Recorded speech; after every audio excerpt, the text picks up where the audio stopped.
Taurisai. Yai masira tikaita ndekuti baba namaya baba ungaselect zvakawari handizvo zvamai avo ari mupomo isusu tikati ende munofamba baba vadzokere zvavanga vakaita handizvo zvababa saka nhasi vanotudza maresults avaraitidzwa patikafamba patona patikabva panapa pana tikachinja mataita mupomo kunafamba takafamba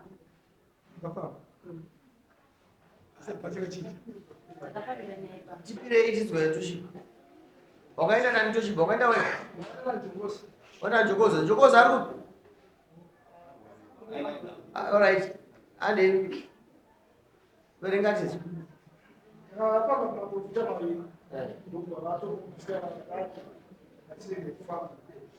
profita yokutanga akatanga nokubvunza baba veBANGA nyararai mapurisa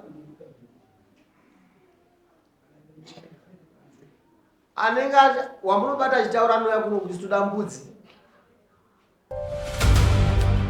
Schema Construction is ready to serve homeowners, carpenters, builders, contractors and businesses with quality ceiling, wall skimming and tiling. We also supply ceiling boards and accessories, cornices and centerpieces, skim light, rhino set and plaster products, tile adhesive and grout. We also provide professional ceiling design and construction services for residential and commercial properties, from stylish modern ceiling concept to expert installation and finishing. Whether you are building from scratch, renovating or upgrading your ceiling, Schema Construction is your trusted partner for quality materials, reliable workmanship and impressive results. Contact us for quotations, prices and bookings on the numbers on your screen, or visit us along Gweru Road opposite Metro Pitch behind Housestead Brothers in Gweru.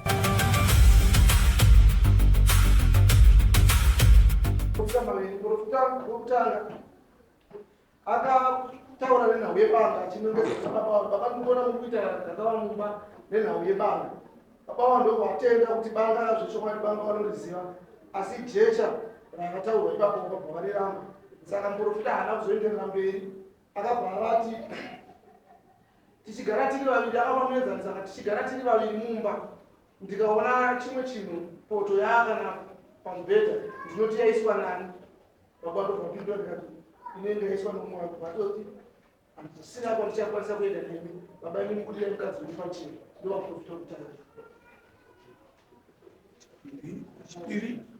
profita wechipiri akataura nenhau yeBANGA akataura nenhau yeurwere yaamai avo kuti amai ava nedzimwe nguva dzavaimboita dambudziko rekuteya amai vakabva vatenga akataura nhau yeBANGA akati banga iroro baba ava vanoziva zvinamba zveBANGA mawiro vakanga vaita navo ndobva atovatenda akati baba ava vachizouya kumasowe vapote vachinamata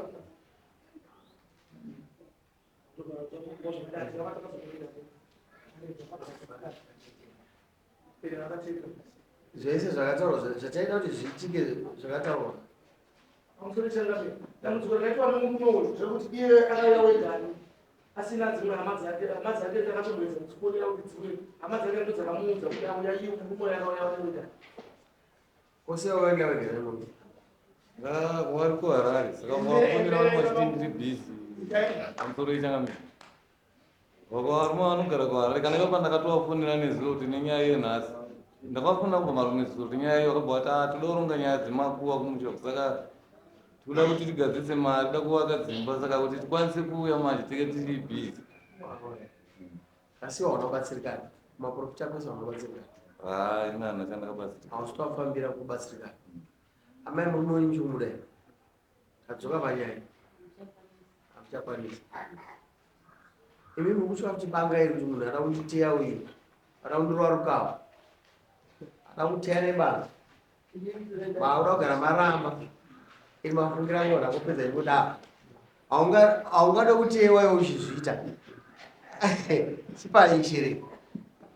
Mpe isiri.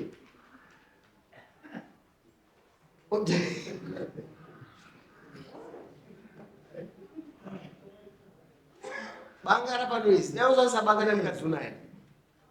Banga iri dora kanga semba yako. Anamkara wataulisa. Wow. Shere ndakupira ipapo ndichingurudza kwese kumaita ndigara 2 years dzese ndine ndisina kuitika mumangu ndakangozviita ndakati nekuti ndine chirema changu but ndisingazivi kuti ndikusaidi nezvimwe zvinhu zvamaita nekundishungurudza kundipadzira madhoo nekusasapota vanhu Nebanga masiya ebanga. Ndokuzoda kuti tiye.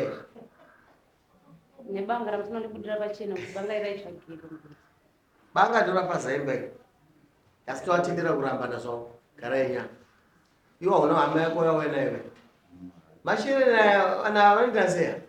Sabu kwa wariko. Sabu kwa ko ndiani. Uyu akasatira shiri nake munoudza kuti sabu kazi. Kuti aramba kuzipa mutemo. Kumano. Ugara masettlement kai.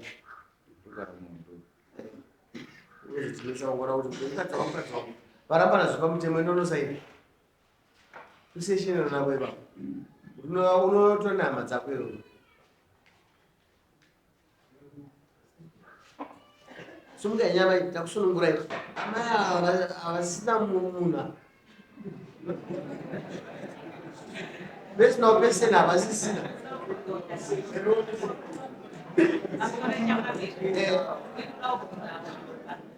Kudzai garai chamani. Uri bese.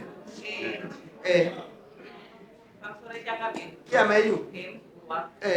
Ndinoda kubvunza panyaya yebanga kuti iwo kana wakati kana iye akutozoita umusha wakewo pache zvakewo nomumwe murume banga iri harizoya kuti harizokanganisa here pamusoro pebanga racho ndozvandinoda kubvunza pamudiki wavo. Haina nobvira ndateya banga Harina kuzoita. Banga rinozoshanda kana. harina kubvira kuteya ndaitorishandisawo zvangu zvandishandisa kwete zvokuteya. Aiwa yapera. Amene rakasati rashanda basa ravo.